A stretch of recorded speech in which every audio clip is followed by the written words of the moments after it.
ಆಚಾರಕ್ಕೆ ಅರಸನಾಗು, ನೀತಿಗೆ ಪ್ರಭುವಾಗು, ಮಾತಿನಲ್ಲಿ ಚೂಡಾಮಣಿಯಾಗು, ಮಾತಿನಲ್ಲಿ ಚೂಡಾಮಣಿಯಾಗು, ನನ್ನ ಕಂದ ಜ್ಯೋತಿಯೇ ಆಗು ಜಗಕ್ಕೆಲ್ಲ ಅಂತ ಅವಾಗ ಜನಪದ ಗರಿತಿ ಹಾಡ್ತೇವೆ. ನೀವಲ್ಲ, ನಿಮ್ಮ ಅತ್ತಿ ನಿಮ್ಮ ಹಾಡ್ತೀವಿ. ಈಗ ನೀವು ನಮ್ಮ ಹೋದ್ರೆ ನೀವು ಹಾಡಾಡ್ತೀವಿ, ನೀವು ಹೋಗು ಶಾಲೆ ಹೋಗು ಮಕ್ಕಳಿಗೆ ಸ್ವಲ್ಪ ಹಾಡ ನಾ ಚೇಂಜ್ ಮಾಡಿ ಹೇಳ್ತೀನಿ, ಹ್ಯಾಂಗೆ ಇರ್ಬೋದು ಅಪ್ಪಾಜರು ಮಾತು.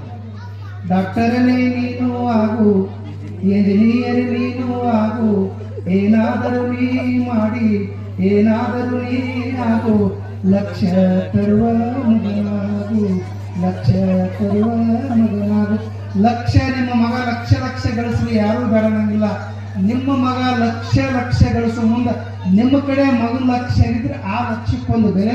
ನಿಮ್ಮ ಜೀವನ ಅಲಕ್ಷ್ಯ ಯಾಕೆ ಸ್ವಲ್ಪ ತಿಳ್ಕೊಂಡ್ರೆ ಮಾತ್ರ ಅಪ್ಪಾಜಿಯ ಪ್ರವಚನಕ್ಕೂ ಜನಪದ ಗರಿಕೆ ಒಂದು ಒಳ್ಳೆ ಅರ್ಥ ಬರ್ತೈತೆ ಅನ್ನೋ ಮಾತನ್ನು ಹೇಳ್ತಾ ಸಮಯದ ಅಭಾವ ಇದೆ.